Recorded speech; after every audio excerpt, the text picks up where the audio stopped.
नमस्कार दोस्तों, आप सभी का स्वागत है कॉन्सेप्ट मगध पे। मेरा नाम है प्रशांत त्रिपाठी और आज हम डिस्कस करने वाले हैं एक्सरसाइज 11.3। यहाँ पे हम देखेंगे वो सारे बेसिक्स, थ्योरम और एल्गोरिथम्स के बारे में जिनकी आपको इस चैप्टर में ज़रूरत पड़ेगी। तो चलिए शुरू करते हैं।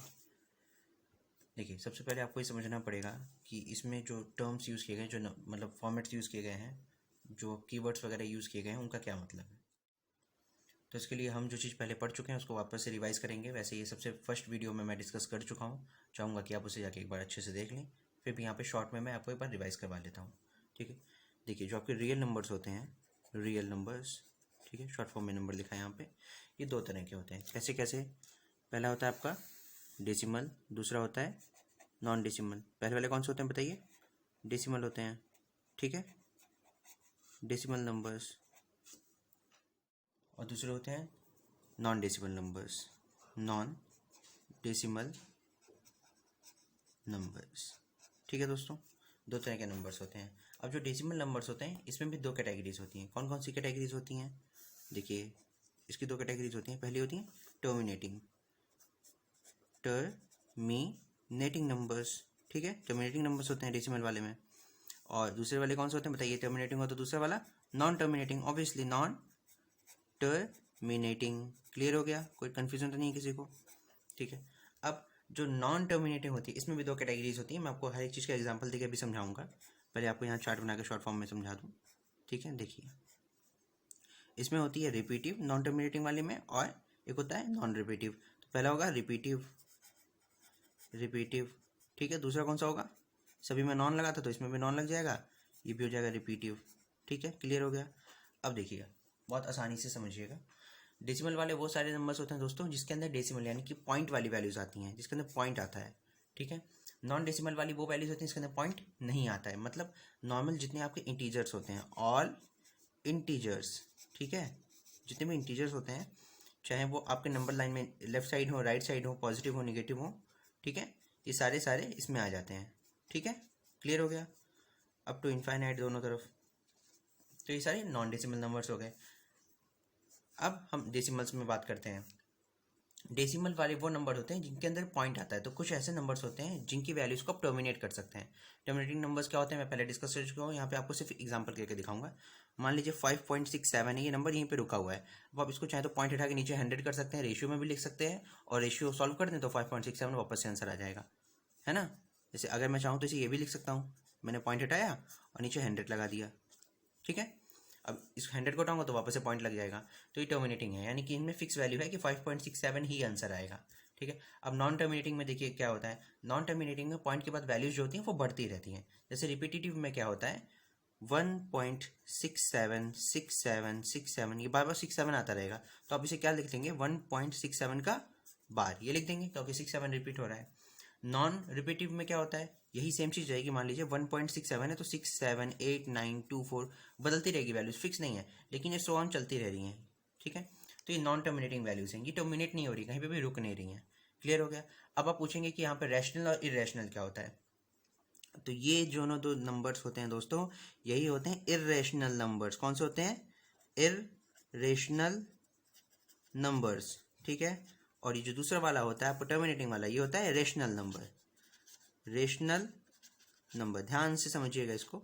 देखिए, मैंने आपसे बताया 5.67 को आप पॉइंट हटा के अपॉन में लिख सकते हैं, पी अपॉन क्यू की फॉर्म में। पी अपॉन क्यू की फॉर्म क्या होती है? जब कोई नंबर किसी रेशियो में लिखा जाए, अपॉन में लिखा जाए, ठीक है। जैसे 2/3, 7/9, समथिंग कुछ भी ऐसा, ठीक है, जिसमें रेशियो की फॉर्म में चीज़ें लिखी जाए, वो सारे नंबर्स रेशनल होते हैं। और वो सारे नंबर्स जिनको अपॉन में या रेशियो के फॉर्म में ना लिखा जा सके उन्हें बोलते हैं इरेशनल नंबर। अब देखिए 1.67 है तो हम इसका पॉइंट तो हटा नहीं सकते, क्योंकि हमें नहीं पता 67 कहाँ तक आ रहा है, बार बार यही रिपीट होता रह रहा है, इसलिए आप इसमें पॉइंट नहीं हटा सकते, ये रेशियो के फॉर्म में नहीं लिखा जा सकता। इसमें भी पॉइंट नहीं हटा सकते क्योंकि हमें नहीं पता ये कहाँ तक जा रहा है, इसकी वैल्यू कंटिन्यूसली बढ़ती जा रही है, बढ़ती जा रही है, बढ़ती जा रही है, ठीक है। तो ये दोनों टर्म्स जिसको आप रेशियो के फॉर्म में नहीं लिख सकते हैं, इन्हें कहते हैं इरेशनल नंबर, और ये होते हैं रेशनल नंबर्स, टर्मिनेटिंग वाले। अब इरेशनल नंबर्स में और कुछ चीज़ें हैं, जैसे समझिएगा, आपके जितने भी प्राइम नंबर्स होते हैं, अगर उनका स्क्वायर रूट या क्यूब रूट निकाला जाए, किसका? प्राइम नंबर्स का दोस्तों, ठीक है। तो ये सारे नंबर्स जितने भी प्राइम नंबर हैं, अगर आप उसका स्क्वायर या क्यूब रूट निकालेंगे, कुछ भी यहाँ मैं लिख देता हूँ, ठीक है, तो वो सारे नंबर क्या हो जाएंगे बताइए? वो हो जाएंगे इरेशनल नंबर, यानी कि ये वाली वैल्यू आ जाएगी, क्योंकि जो आप इन्हें बाहर निकालेंगे अब वो प्राइम है, उनका पेयर तो बनेगा नहीं जो पूरा बाहर है, तो पॉइंट में वैल्यूज आएंगी और वो नॉन रिपीटिव या फिर इन दोनों में से कोई भी टाइप की हो सकती हैं। तो इस तरह के दोनों नंबर्स कैसे होते हैं, इरेशनल नंबर होते हैं, पहली चीज। दूसरी चीज, सिर्फ प्राइम नंबर की बात नहीं है, वो सारे नंबर जो को प्राइम है, ठीक है, या फिर आप ऐसे समझिए कोई अगर दो प्राइम नंबर्स को मैं आपस में मल्टीप्लाई कर दूं, ठीक है, तभी भी वो नंबर इरेशनल हो सकता है। जैसे कि मान लीजिए यहाँ पे मैंने लिया एक नंबर है 3, ये मेरे पास प्राइम है, एक नंबर है 5, ये भी प्राइम है, दोनों को मल्टीप्लाई करके क्या हो गया 15। तो बताइए 15 भी तो इरेशनल होगा, नहीं होगा, इरेशनल होगा ना, क्योंकि आप इन दोनों में से किसी को भी बाहर नहीं ला सकते हैं, ठीक है। तो इस तरह के नंबर जिनकी कोई भी पेयर नहीं बनता, जो पूरे के पूरे बाहर नहीं आते हैं, जिसके अंदर अंडर रूट, चाहे वो स्क्वायर रूट में हो चाहे क्यूब रूट में हो, होता है, तो वो सारे नंबर्स आपके इरेशनल होते हैं। क्लियर हो गया, कोई टेंशन तो नहीं है, कोई कन्फ्यूजन तो नहीं है। अब कुछ चीज़ें हैं, मैं चाहता हूँ कि आप जान लें, हम इसे आगे नेक्स्ट पेज पे समझते हैं। तो ध्यान से देखिए स्टूडेंट्स, हम यहाँ पे नंबर्स को, जो भी आपके पास नंबर्स होंगे, उन्हें दो कैटेगरीज में डिफाइन करेंगे। कौन सी दो कैटेगरीज हम पढ़ रहे हैं बताइए, अभी हमने क्या पढ़ा, दो कैटेगरीज बेसिकली हम पढ़ेंगे, रैशनल और इरेशनल, ठीक है। तो मैं यहाँ पे लिख देता हूँ लेफ्ट साइड में रेशनल नंबर्स, ठीक है, रेशनल नंबर्स, और इस तरफ लिख देते हैं हम इरेशनल नंबर, शॉर्ट फॉर्म में लिख दें इरेशनल नंबर। समझ में आ रहा है सबको, ठीक है, चलिए ये रेशनल हो गया, ये रेशनल हो गया। अब देखिए जो आपके रेशनल नंबर होंगे, जितने भी रेशनल नंबर होंगे, मैंने आपसे कहा वो पी अपॉन क्यू के फॉर्म में, यानी कि अपॉन में लिखे जाएंगे। तो जब कभी आपको किसी नंबर को रेशनल नंबर में रिप्रेजेंट करना होता है तो आप क्या बोलते हैं, वो जो नंबर है वो कैसे लिखा गया है, रेशनल नंबर ऐसे माना जाता है, रेशनल नंबर किस फॉर्म में होगा बताइए, पी अपॉन क्यू के फॉर्म में होगा, ठीक है। और ये जो पी और क्यू है, ये दोनों के दोनों क्या होंगे, here P and Q R integers, क्या है दोनों बताइए, इंटीजर्स हैं दोस्तों, ठीक है। और इसमें अपॉन का जो क्यू होगा, ये कभी भी क्या नहीं होगा, ये कभी भी जीरो के बराबर नहीं होगा, क्योंकि आप समझिए मैं अगर पी की जगह कोई भी नंबर लिख दूं, पर अगर अपॉन में जीरो लिख देता हूं, वो रेशियो हो ही नहीं सकता, नहीं होगा ना। इसीलिए जब भी कभी आप रेशनल नंबर लेंगे तो आप ये ध्यान रखेंगे पी अपॉन क्यू की फॉर्म में हो, और जो नीचे का डिनोमिनेटर है जो क्यू है वो कभी भी जीरो ना हो। क्लियर हो गया। अब चलिए हम इरेशनल नंबर्स की तरफ चढ़ते हैं, उनको समझते हैं। देखिए जो इरेशनल नंबर्स होते हैं दोस्तों, मैं आपको बता चुका हूँ कि ये प्राइम नंबर्स होते हैं, ठीक है, या फिर प्रोडक्ट ऑफ प्राइम्स होते हैं, प्रोडक्ट ऑफ प्राइम्स होते हैं। क्लियर हो गया, ठीक है, या फिर प्रोडक्ट ऑफ को प्राइम्स भी हो सकते हैं, प्रोडक्ट ऑफ को प्राइम्स। अब को प्राइम क्या होते हैं आप ये समझ लीजिए, बहुत लोगों को प्राइम नहीं पता होगा।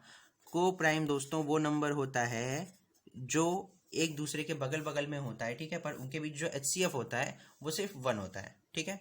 इन short co primes are those number, they are those numbers, ठीक है, हुज HCF इज 1, मतलब कोई भी दो ऐसे नंबर जिनके बीच में सिर्फ 1 कॉमन फैक्टर हो और कोई भी कॉमन फैक्टर ना हो। फॉर एग्जाम्पल 5 और 7 ले लीजिए आप, ठीक है, ये 5 6 भी ले लीजिए आप, दोनों ही एग्जाम्पल में देख लीजिए।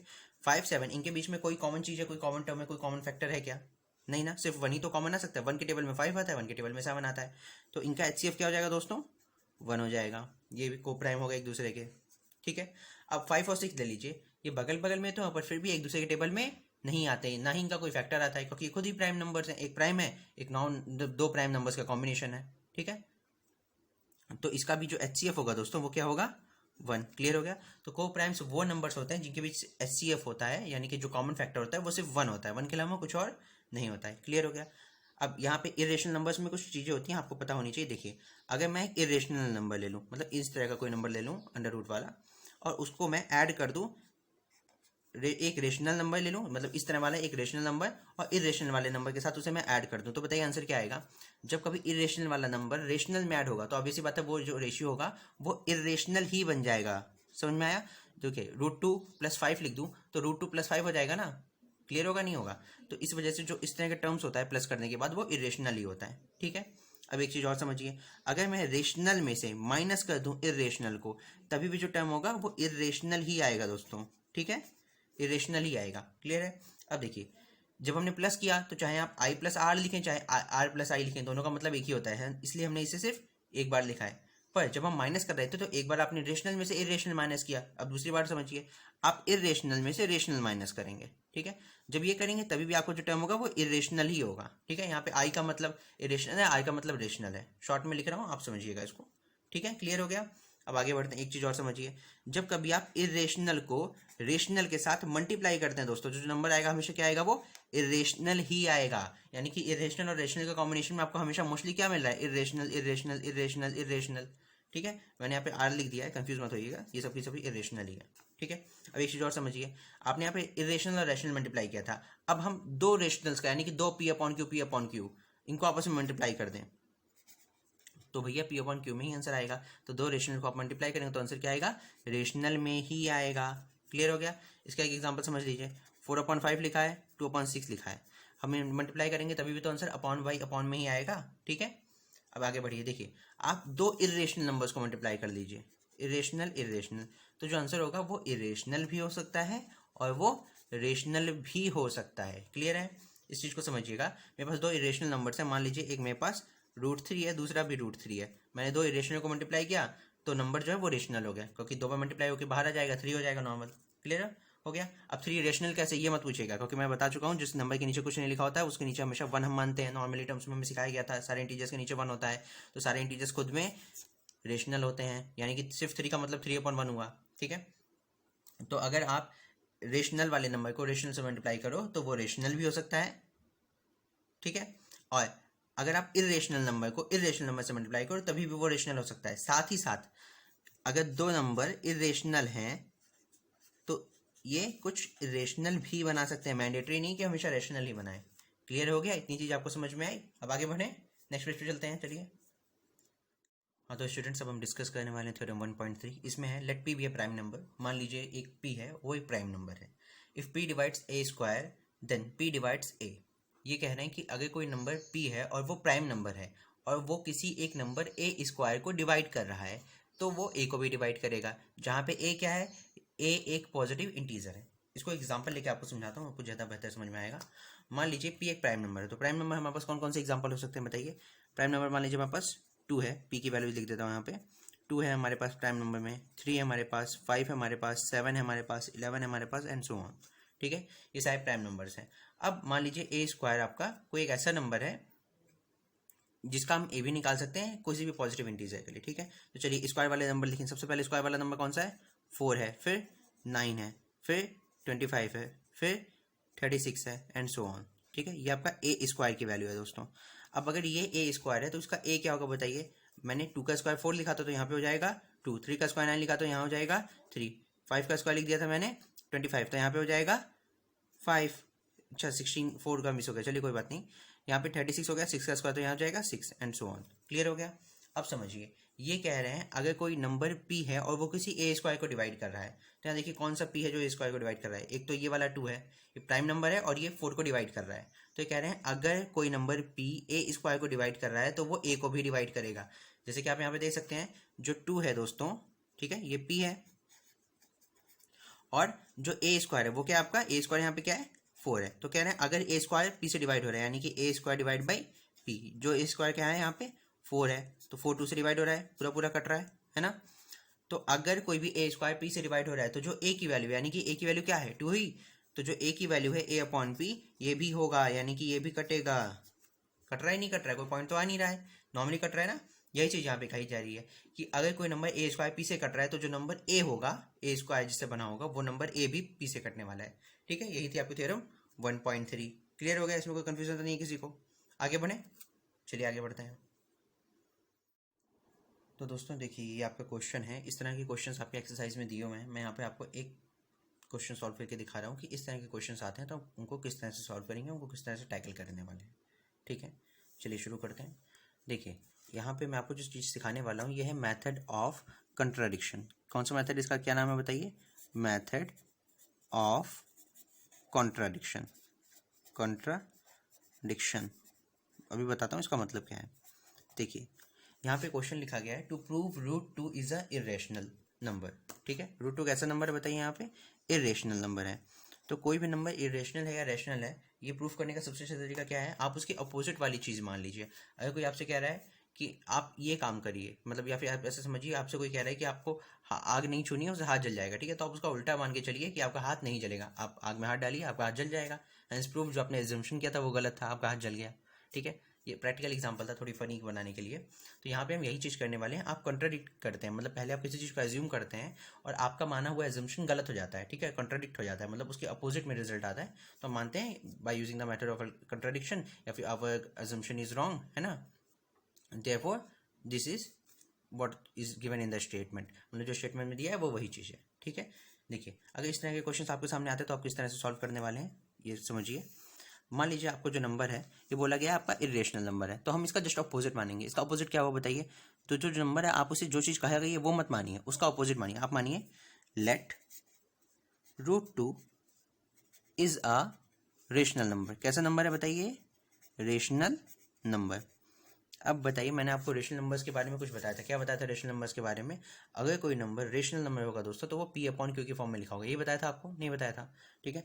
तो अगर जो √2 है ये आपका रेशनल नंबर है तो आप इसको कुछ इस तरह से लिख सकते हैं, देयरफॉर क्योंकि ये रेशनल नंबर है √2 इज इक्वल टू P/Q, यानी कि जो √2 होगा वो P/Q की फॉर्म में लिखा होगा और यहाँ पे जो Q की वैल्यू होगी वो 0 के बराबर नहीं होगी। क्लियर है, इसमें कोई कन्फ्यूजन तो नहीं है किसी को। अब समझिए ये जो चीज़ हम सबसे पहले लिखते हैं आप इसको मान लिया करिए हमेशा इक्वेशन 1। क्या मानेंगे आप इसे, इक्वेशन 1 मानेंगे हमेशा, ठीक है। अब देखिए यहाँ पे जो P और Q है दोस्तों ये को प्राइम्स है, ये हमें पता है।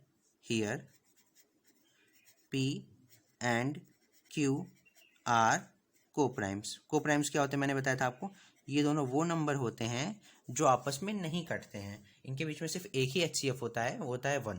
मतलब अगर यहाँ पे 4/5 लिखा है तो कोई भी ऐसा नंबर तो है नहीं जो 4 को भी काट दे 5 को भी काट दे। हाँ लेकिन अगर 4/6 लिखा होता, देखिए यहाँ पे अगर 4/6 लिखा होता तो 2 होता ना, 2 2 4 2 3 6, तो इनका HCF क्या आता है, 2 आता है 4 और 6 के बीच में। पर यहाँ पे 2/3 के बीच में HCF क्या आ रहा है, 1 आ रहा है, यानी कि जो नंबर होगा वो सबसे सिंप्लीफाइड फॉर्म में लिखा गया होगा, यानी कि जो P/Q है इसे और ज़्यादा आप नहीं काट सकते हैं, इसलिए हम यहाँ पे लिखते हैं P/Q को प्राइम्स, यानी कि मैक्सिमम बार काटे जा चुके हैं, उनके बीच में जो कॉमन टर्म है वो सिर्फ 1 है, इसके अलावा और कोई टर्म नहीं है। क्लियर है, अब चलिए आगे बढ़ते हैं, समझिएगा। मैंने जब बोला here P and Q are co primes, इसका मतलब क्या हुआ, that is P and Q have HCF equal to 1। ये दोनों को प्राइम्स है, इसका मतलब क्या है, इनका जो HCF होगा दोस्तों वो सिर्फ 1 होगा, इसके अलावा और भी कुछ नहीं होगा। अब आपको ये जो फर्स्ट वाली इक्वेशन है, ये जो मैंने यहाँ पे बनाई थी फर्स्ट वाली इक्वेशन, इसका इस्तेमाल करना है, ठीक है। देखिए हम यहाँ पे क्या करने वाले हैं, नाउ यूजिंग इक्वेशन 1 ये करने वाले हैं। आप देखिए इसको कैसे लिख सकती हैं आप, ये लिख सकते हैं आप, देखिए √2 Q इक्वल टू P, ये लिख सकते हैं हमने इसे क्रॉस मल्टीप्लीकेशन कर दिया, आता होगा आप लोग को मेरे ख्याल से। इसके नीचे 1 होता है हमेशा, क्रॉस मल्टीप्लाई किया तो √2 Q हो गया इक्वल टू P हो गया। क्लियर है, समझिए अब आगे बढ़ते हैं। अब हम क्या करने वाले हैं, यहाँ पे √2 लिखा है तो बहुत लोग कंफ्यूज हो जाएंगे, हम इससे कैसे मैनेज करें, इसको किस तरह से सॉल्व करें, ठीक है। आपको यहाँ पे क्या करना है, ऑन स्क्वायरिंग बोथ साइड। देखिएगा हमने ये चीज़ क्यों की, हमने ये चीज़ दोस्तों इसलिए की है जो आपका रूट वाली वैल्यू है वो हट जाए और आप सिंपली चीज़ों को सॉल्व कर पाएँ। तो जो रूट होगा ये हट जाएगा, तो ये हो जाएगा 2, Q हो जाएगा Q का स्क्वायर और P हो जाएगा P का स्क्वायर, ठीक है। क्लियर हो गया। अब ये मत बोलिएगा कैसे हुआ, देखिए हम यही चीज़ को, ये जो √2 Q है इसी को फिर से मल्टीप्लाई करके इधर लिख देंगे, यहाँ पे मल्टीप्लाई बाय P लिख देंगे, इधर P से मल्टीप्लाई होगा तो P स्क्वायर हो गया, इधर √2 आपस में मल्टीप्लाई होगा तो 2 हो जाएगा, Q से मल्टीप्लाई होगा तो Q स्क्वायर हो जाएगा। क्लियर है। अब देखिए जो Q स्क्वायर है, क्या मैं इसे ऐसे लिख सकता हूँ, Q square equal to P square upon 2, लिख सकता हूँ नहीं लिख सकता हूँ इसे, ठीक है। या फिर आप चाहें तो इसे ऐसे भी लिख सकते हैं कि P/2 इक्वल टू M। ये क्यों हुआ मैं समझाता हूँ। देखिए जो Q स्क्वायर है, मैंने ये वाला 2 नीचे भेज दिया, क्लियर, इतनी चीज़ समझ में आ गई आपको, ये वाला 2 नीचे आ गया, ये बन गया, ठीक है। इसका मतलब क्या हुआ, जो Q स्क्वायर है वो तब आ रहा है जब P स्क्वायर को हमने 2 से डिवाइड किया, ठीक है। तो जो P है, P स्क्वायर है, अगर वो 2 से डिवाइड हो रहा है तो अभी हमारा जो थ्योरम था क्या था, यूजिंग थ्योरम 1.3 क्या बोल रहा था, अगर कोई नंबर P स्क्वायर 2 से डिवाइड हो रहा है तो जो P है वो भी 2 से डिवाइड होगा, ठीक है। ये आया, तो हम मान लेते हैं अगर हम P को 2 से डिवाइड कर रहे हैं तो हमारा आंसर क्या आ जा रहा है, यहाँ पे M आ जा रहा है। इस तरह के जब आंसर आए तो यहाँ पे आप क्या लिखते हैं, लेट्स से, मान लीजिए कि आया है, ये आया नहीं, हमें तो पता नहीं P और M की जगह क्या आने वाला है, तो हमने माना कि जब हमने P को 2 से डिवाइड किया तो आंसर क्या आ गया हमारे पास, M आ गया दोस्तों, ठीक है। क्लियर है। अब चलिए आगे बढ़ते हैं। तो इसका क्या हो जाएगा, ये कुछ इस तरह से आप लिख लेंगे, P इक्वल टू 2M हो गया। मैंने ये चीज़ यहीं पर रहने दी, इसको क्रॉस मल्टीप्लाई करवा दिया जैसे यहाँ पे करवाया था, ठीक है। अब हम इस वाली इक्वेशन को मानेंगे 2। तो अभी तक आपने कब सीखा, जब आप सबसे पहली इक्वेशन बनाएंगे पी अपॉन क्यू के फॉर्म में, उसे इक्वेशन 1 मानेंगे। उसके बाद आप नॉर्मली उसे सॉल्व करेंगे, स्क्वायर रूट हटा के, स्क्वायर रूट हटाने के लिए हम करेंगे स्क्वायरिंग, ठीक है। स्क्वायरिंग के बाद आपकी जो भी वैल्यू आएगी आप उसको इक्वल टू m मान लेंगे, ठीक है, और फिर क्रॉस मल्टीप्लाई करके जो p वाली वैल्यू उसको एक तरफ लिखेंगे, बाकी सारी वैल्यूज को एक तरफ लिख के इक्वेशन 2 बना देंगे। क्लियर है, आगे बढ़ते हैं। अब आप इस वाली वैल्यू को, सेकंड वाली वैल्यू को दोस्तों फर्स्ट वाली में पुट करेंगे, ठीक है। Now put second in first, p की जगह क्या लिख देंगे आप, 2m लिख देंगे, तो ये हो जाएगा √2, ये q उधर मल्टीप्लाई हो जाएगा, इक्वल टू p की जगह हम क्या लिखेंगे 2m। क्लियर है, कोई कंफ्यूजन तो नहीं है किसी को। अब यहाँ पे फिर से √2 आ गया जैसे यहाँ पे आया था, ठीक है। अब इसको भी, इस वाले पोर्शन को भी सॉल्व करने के लिए हम यही वाला तरीका अप्लाई करेंगे। हमने यहाँ पे क्या किया था बताइए, स्क्वायरिंग की थी ना बोथ साइड, ठीक है। तो ऑन स्क्वायरिंग बोथ साइड्स, ठीक है, क्या हो जाएगा बताइए यहाँ पे, ये हो जाएगा आपका 2q² इक्वल टू 4m, ठीक है। क्लियर है। अब देखिए क्या हम इसे काट सकते हैं, यहाँ पे काट सकते हैं, ऑब्वियसली काट सकते हैं। ये कट गया, ये कट गया, यहाँ पे आया 2, ठीक है। तो q² इक्वल टू 2m, ये आया, यही तो आया, और कुछ आया। और बाकी यहाँ पे एक चीज़ और थी, ये m था तो यहाँ पे m का भी स्क्वायर आया दोस्तों, ठीक है। क्लियर है जी। तो देखिए यहाँ पे हमने q² इक्वल टू 2m² लिख दिया। अब हम क्या करने वाले हैं, हम इसको फिर से नीचे भेज देंगे क्रॉस मल्टीप्लाई करके, इसके नीचे आ जाएगा ये वाला 2, q² इक्वल टू m²। अब देखिएगा जैसे ही आपने इस जगह पे क्या किया था, p² को m माना था, वैसे यहाँ पे q² को क्या मानेंगे, m के बाद क्या आता है, n आता है, वो मान लीजिए। चाहे तो आप इसको x और इसको y मान लीजिए। मैं इस वाले सेक्शन को, इस वाले हिस्से को क्या मानूंगा, ठीक है। पहले लिखूंगा यूजिंग थ्योरम 1.3 क्या बताती है, अगर कोई नंबर q² 2 से डिवाइड हो रहा है तो जो q है दोस्तों, q वो भी 2 से डिवाइड होगा और इसका कुछ रेशियो आएगा। यहाँ पे m माना था तो हमने मान लिया, इसका जो आंसर आएगा वो आएगा n। तो q को अगर आप 2 से डिवाइड करेंगे तो आंसर आएगा n, ये हमने मान लिया, ठीक है। क्लियर हो गया, तो कन्फ्यूजन तो इसके अंदर नहीं है। अब देखिए हमने 3 इक्वेशन बनाई, पहली इक्वेशन ये, सेकेंड इक्वेशन 2m वाली है, और तीसरी इक्वेशन क्या हो गई, q इक्वल टू ये वाली चीज हो गई 2n, p equal to 2m, q equal to 2n। 3 equations हो गई, बस आपको यही 3 इक्वेशन बनानी है और आपका आंसर बिल्कुल सॉल्व हो चुका है। अब समझिएगा, ध्यान से देखिएगा, यहाँ पे हम क्या करने वाले हैं, here p and q can not have 2 as their common prime factor. समझ में आया किसी को, ध्यान से देखिएगा, जो p है इसमें भी 2m आ रहा है, जो q है इसमें 2n आ रहा है, दोनों में 2 कॉमन है, नहीं है। तो आप यहाँ पे क्या लिख सकते हैं, here p and q can not have 2 as their common prime factor. मतलब दोनों के बीच में 2 as a common prime factor नहीं आ सकता। क्यों नहीं आ सकता, क्योंकि अभी हमने माना था ना, जो p अपॉन q था वो क्या था, वो आपके को प्राइम्स थे, और p और q के बीच में जो कॉमन फैक्टर था वो सिर्फ 1 होना चाहिए, 1 के अलावा कुछ और नहीं होना चाहिए। यही तो था, यही था, नहीं था, ठीक है। इसलिए यहाँ पे क्या है, ये ऐसा लिखा हमने, ठीक है। ये क्यों है इसको समझिए, because P and Q are co primes, ठीक है। ये इसलिए क्योंकि ये दोनों को प्राइम्स है, and their only HCF is 1, मतलब उनके बीच जो सिर्फ एक इकलौता HCF वो क्या है, वो सिर्फ और सिर्फ 1 है, ठीक है। लेकिन यहाँ पे तो आ रहा है, यहाँ तो कुछ और आ रहा है, ठीक है। So our assumption in equation 1, यानी कि जो हमने इक्वेशन 1 वाली बनाई थी p अपॉन क्यू वाला, इज रॉन्ग। जो हमारा एजम्पशन था दोस्तों वो आपकी इक्वेशन 1 में ही रॉन्ग हो गया, ठीक है। अब आपका जो एजम्पशन था वो क्या था, जो √2 वो रेशनल नंबर है। अब अगर आपका एजम्पशन रॉन्ग हो गया है तो जो आपने चीज मानी थी वो तो होगी नहीं, इसकी अपोजिट हो जाएगी। तो उसका अपोजिट क्या है बताइए, therefore √2 is a irrational number.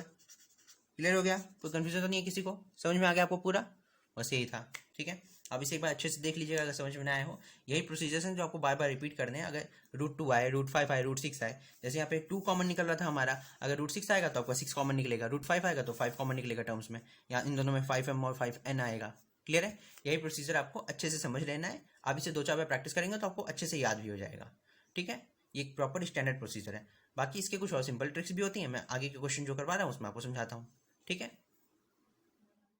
हाँ तो स्टूडेंट्स, हमारा जो नेक्स्ट क्वेश्चन है वो ये है, आपको प्रूव करना है कि जो 3√2 होता है वो इरेशनल है, ठीक है। टू प्रूव 3√2 इज़ इरेशनल, तो वही वाला प्रोसीजर हम अप्लाई करेंगे जो भी हमने अप्लाई किया। क्या किया था बताइए? हम ये मान लेंगे कि जो नंबर है ये रेशनल है, जिसका अपोजिट मानेंगे हम, ठीक है। तो आपको क्या करना है, एज्यूम करिए लेट 3√2 इज़ क्या बताइए, रेशनल। हम ये मान लेते हैं। अब ये रेशनल है तो क्या होगा बताइए यहाँ पे, ये अगर रेशनल होगा तो पी अपॉन क्यू की फॉर्म में होगा।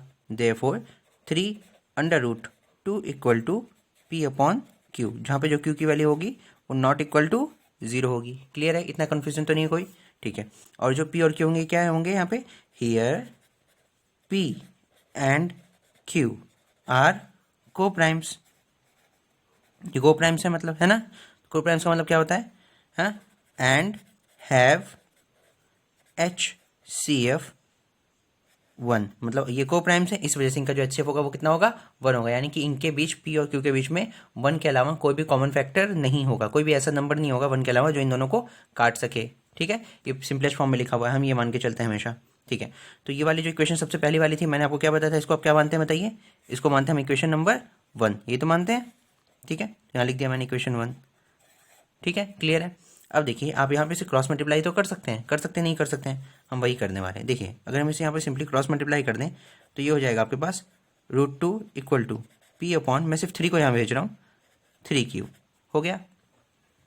अब देखिए ये जो लेफ्ट साइड में है ये रूट में लिखा हुआ है। हमने क्या पढ़ा था, जो चीज़ें रूट में लिखी होती है वो इरेशनल होती हैं, और ये नॉर्मली लिखा है पी अपॉन क्यू के फॉर्म में। 3 मल्टीप्लाई हो गया पर उसके बावजूद भी ये अपॉन में तो है, देखिए पी अपॉन क्यू के फॉर्म में तो लिखा हुआ है ये, ठीक है।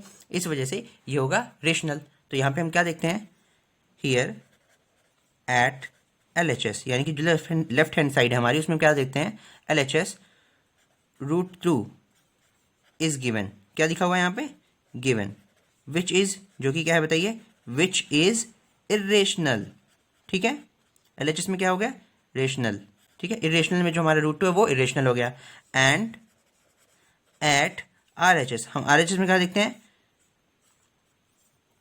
P upon 3Q is given, ये लिखा हुआ है, P अपॉन 3Q तो है, ठीक है। P upon 3Q is given, which is बताइए, जो कि क्या है, विच इज रेशनल, ये कि रेशनल है, हाँ। देखिए जो आपके लेफ्ट में था √2 ये था आपका इरेशनल, ये है रेशनल, क्योंकि P अपॉन Q की फॉर्म में लिखा हुआ है, हमने पढ़ा।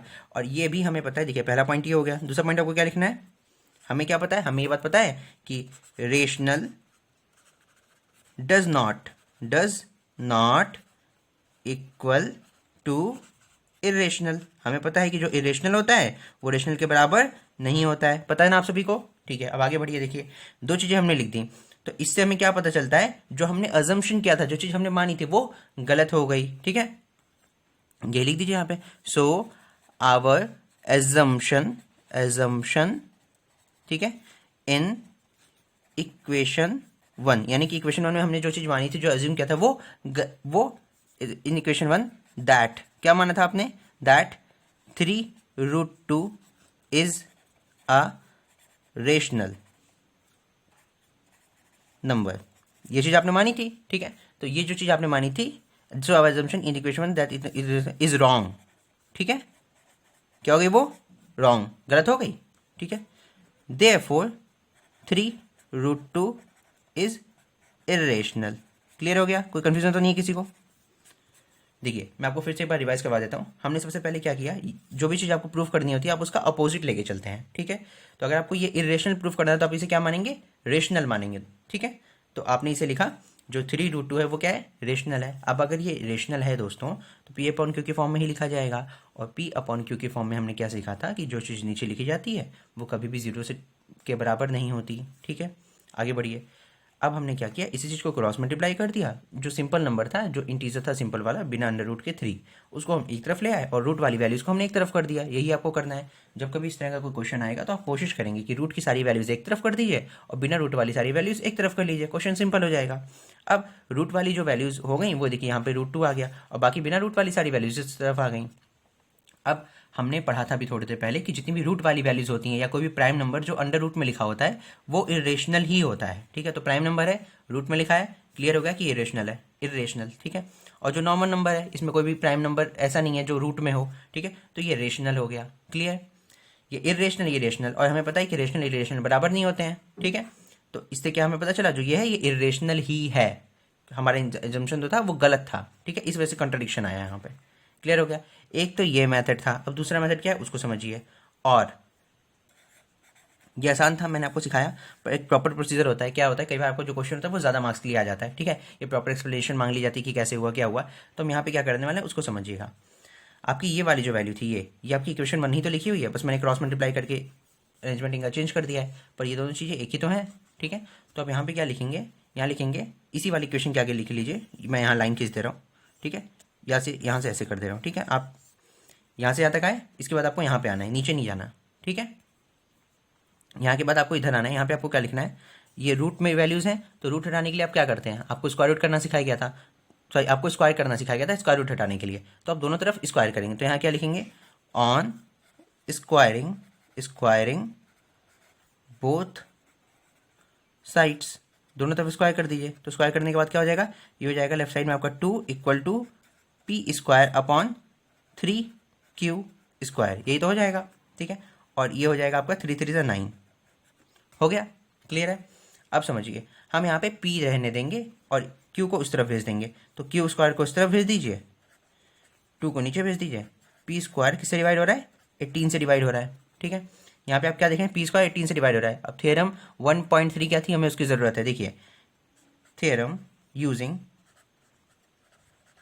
थ्योरम 1.3 थ्योरम क्या कहती है, if P square is divisible, क्या है ये, डिविजिबल बाय 18, जो अगर ये पी स्क्वायर 18 से डिविजिबल है, then P is also divisible by 18। क्लियर हो गया। अगर जो पी स्क्वायर है वो 18 से डिविजिबल है दोस्तों, तो जो पी होगा वो भी 18 से डिविजिबल होगा। हमने अभी थोड़ी देर पहले प्रूफ करके देखा था कि ये चीज़ें कैसे हो रही हैं, ठीक है। तो मान लीजिए जो पी है ये भी 18 से डिविजिबल है, तो हम इसको क्या मान लेते हैं, यहाँ पे मैं सिर्फ लिख रहा हूँ, जो पी है अगर हम उसे 18 से डिवाइड करें, तो मान लीजिए इसका जो आंसर आएगा, हमें पता तो नहीं पी की वैल्यू क्या है, तो मान लेते हैं इसका जो आंसर आएगा वो कितना आएगा, वो आएगा एम, यहाँ लिख देता हूँ लेट से, ठीक है। क्लियर हो गया, कोई कन्फ्यूजन तो नहीं है इसके अंदर। अब ये जो आपकी वैल्यू आई है, आप इसे मानिए इक्वेशन 1 थी, तो ये कौन सी हो जाएगी, 2, बस 3 इक्वेशन बनेंगे, आंसर आएगा आपका, ध्यान से देखिएगा। ये इक्वेशन 1 थी, ये इक्वेशन 2 है, ठीक है। अब हम क्या करने वाले हैं, इस सेकंड वाली को फर्स्ट में पुट करेंगे, तो पुट सेकंड इन फर्स्ट। आप इस वाली इक्वेशन को फर्स्ट वाले में पुट कर दीजिए, क्या हो जाएगा, 3√2q, ये क्रॉस मल्टीप्लाई करके उधर कर दिया है। p की जगह पे आपको क्या लिखना है, 18m लिख देना है, 18m, यही आया, ठीक है। अब देखिए ये 3 6 जा 18 हो गया, यहाँ पे क्या बचा, √2q इक्वल टू 6m, ये बचा। अब ये वाली वैल्यू देखिए कुछ इस तरह से, रूट वाली वैल्यू आ गई है, यहाँ पे रूट आया ना, रूट आया, तो रूट हटाने के लिए हम क्या करते हैं बताइए, ऑन स्क्वायरिंग बोथ साइड्स, ये तो करते हैं, हमने दोनों तरफ स्क्वायर किया, ये √2 हो गया 2, q बन गया q स्क्वायर, 6 बन गया 36 और m बन गया m स्क्वायर, 2 काट देगा 36 को तो हो जाएगा 18 जा। अब देखिए q square equal to 18m square, ठीक है। अब ध्यान से समझिएगा दोस्तों, आपने यहाँ पे पी स्क्वायर के लिए वैल्यूज निकाली थी, पी स्क्वायर के लिए निकाला था, तो आपको यहाँ पे क्यू स्क्वायर के लिए निकालना पड़ेगा, यानी कि आपने यहाँ पे पी को डिवाइड किया था 18 से, तो दूसरी तरफ आप किसको डिवाइड करेंगे, क्यू को डिवाइड करेंगे 18 से। तो हम क्या करेंगे यहाँ पे, क्यू स्क्वायर डिवाइड बाई 18, और ये क्या हो जाएगा यहाँ पे एम स्क्वायर। क्लियर है, ये चीज़ और ये चीज़ कुछ सिमिलर सी हो गई, हाँ। यहाँ पे क्यू स्क्वायर डिवाइड हो रहा है, यहाँ पे पी स्क्वायर डिवाइड हो रहा था। अब यहाँ पे भी थ्योरम 1.3 यूज़ करेंगे, using theorem 1.3, if q square is divisible by 18, then q is also divisible by 18, ठीक है। तो यहाँ पे हम क्या लिख सकते हैं, q अपॉन 18, ये लिख सकते हैं, q भी 18 से डिवाइड होगा, जैसे p यहाँ पे 18 से डिवाइड हो रहा था, और अगर इसका रेशियो m आया था, तो मान लीजिए यहाँ पे जो इसका आंसर आएगा, हमें नहीं पता q कितना होगा, तो यहाँ पे आएगा ये n, ठीक है। क्लियर हो गया, इतना तो क्लियर हो गया। अब देखिए आप इसे क्या लिख सकते हैं, यहाँ पे लिख दे रहा हूँ मैं, यूजिंग सेकेंड, ये वाली जो इक्वेशन आपकी बनी है दोस्तों, ये आपकी थर्ड इक्वेशन, ठीक है। तो इसको नेक्स्ट पेज पे सॉल्व करते हैं, नेक्स्ट पेज में आपको साफ साफ करके दिखाता हूँ, ठीक है। देखिए हाँ तो देखिए यहाँ पे इक्वेशंस मैं आपके लिख दे रहा हूँ। जो आपकी सबसे फर्स्ट वाली इक्वेशन थी वो ये थी दोस्तों, 3√2 इक्वल टू P/Q, ये हमारी फर्स्ट इक्वेशन थी। ठीक है, सेकेंड इक्वेशन क्या थी हमारी, देखिएगा यहाँ पे P इक्वल टू 18m, यही तो था, ये थी सेकेंड इक्वेशन। ठीक है, थर्ड इक्वेशन क्या थी, Q इक्वल टू 18n। ठीक है, ये थर्ड इक्वेशन थी। ठीक है, अब देखिए ध्यान से समझिएगा इसे। Here we see 18 as a common factor of P and Q। यहाँ पे आपने क्या देखा, जो 18 है ये कॉमन फैक्टर है P and Q का। ठीक है, and we have assumed that P and Q are co-prime। हमने तो ये माना था ना कि P और Q co-prime है, इनके बीच में HCF सिर्फ 1 होगा, लेकिन यहाँ पे कॉमन फैक्टर क्या निकला, HCF क्या निकला, 18 निकला। Therefore our assumption, आगे आपको लाइन याद हो गई होगी, assumption is wrong। हमारा जो assumption था दोस्तों वो गलत था। तो आपकी जो क्वेश्चन लिखा हुआ था, यानी कि जो 3√2 है, ये रेशनल नहीं होगा, ये क्या होगा, irrational. Therefore 3√2 is a irrational number. Clear हो गया, कोई कंफ्यूजन तो नहीं है किसी को रह जाए तो प्लीज़ आप इस वीडियो को फिर से रिपीट करके देखिए, उस सेक्शन को पूरा समझ में आना चाहिए मेरे हिसाब से। मैंने बहुत अच्छे से कोशिश की है। इनकेस आपको फिर भी कहीं कोई डाउट है, कोई प्रॉब्लम है, तो आप आराम से कमेंट सेक्शन में बताइए, हम पूरी कोशिश करेंगे। अगर कोई बड़ा मेजर डाउट है तो उसके लिए अलग से सेपरेट वीडियो बनाने के लिए। ठीक है, चलिए अब आगे बढ़ते हैं, तीसरे टाइप के क्वेश्चन सॉल्व करते हैं हम। तो स्टूडेंट्स, आपके पास जो नेक्स्ट टाइप के क्वेश्चन होंगे वो कुछ इस तरह से होंगे कि आपको एक नंबर नॉर्मल इंटीजर दिया होगा, एक आपको इरेशनल नंबर दिया होगा, और फिर उनके कॉम्बिनेशन बना दिया गया होगा प्लस या माइनस के थ्रू। ठीक है, आपको प्रूफ करना होगा जो नंबर है वो इरेशनल है। तो ऐसे क्वेश्चन के साथ आप क्या डील करेंगे, इरेशनल प्रूफ करना है तो सबसे पहला स्टेप हमारे हर क्वेश्चन में वही रहने वाला है, आप इसे एज्यूम करेंगे। तो क्या मानेंगे आप, let 5 minus root 3 is irrational पूछा गया, तो क्या बताएंगे, बताइए, इज रेशनल। आप ये मानेंगे कि ये जो नंबर है ये इरेशनल नहीं, ये रेशनल है। ठीक है, अब ये रेशनल हुआ तो क्या होना चाहिए, therefore 5 minus root 3 equal to P/Q। ये लिख सकते हैं, जहाँ पे जो Q की वैल्यू है वो 0 के बराबर नहीं है। हियर यहाँ पे P एंड Q आर क्या है, दोनों बताइए, को प्राइम्स हैं दोस्तों। क्या है, co primes, and have HCF equal to 1। इनका जो HCF है वो क्या है, वो 1 है। क्लियर हो गया इतना। अब देखिए ये जो इक्वेशन नंबर 1 है हमारी, हम इसी को सिर्फ सॉल्व करेंगे और इक्वेशन यहाँ बनेंगे नहीं। इस तरह का क्वेश्चन तो सिर्फ बहुत आसानी से सॉल्व हो जाएगा, LHS RHS लेके। देखिए बहुत आराम से, ध्यान से। यहाँ पे हम क्या करने वाले हैं, हम इनको बस लेफ्ट और राइट में शिफ्ट करेंगे। जो 5 है मैंने यहाँ लिख दिया, ये जो P/Q आपका पॉजिटिव में है, इसको हम लेफ्ट साइड लेके आते हैं। तो देखिए पॉजिटिव में है तो नेगेटिव में हो जाएगा, माइनस P/Q। ये माइनस का √3 है, इसको उस तरफ लेके गए राइट साइड में तो हो जाएगा प्लस का √3। क्लियर है, कोई कंफ्यूजन तो नहीं है। अब हम यहाँ पे लेंगे LCM। ठीक है, taking LCM at RHS LHS, left hand side आप लेंगे, लेफ्ट हैंड साइड। तो क्या हो जाएगा ये 5Q minus P/Q equal to √3। बस क्वेश्चन सॉल्व। ध्यान से देखिए, मैंने आपसे कहा था कि जहाँ पे रूट वाली वैल्यूज होती हैं वो इरेशनल होती हैं। जहाँ पे P/Q की फॉर्म में अपॉन में कोई भी चीज़ लिखी हो, कुछ भी हो रहा हो, प्लस माइनस, बस वो पूरा देखिए, ऊपर वाला एक टर्म है, नीचे वाला एक टर्म है, अपॉन में लिखा हुआ है, तो ये रेशनल हो गया। और रेशनल और इरेशनल कभी भी एक दूसरे के बराबर नहीं होते हैं। बस सॉल्व हो गया। अब देखिए, here at LHS we have, LHS में हमारे पास क्या है बताइए, 5Q माइनस P/Q, ये है विच इज रेशनल।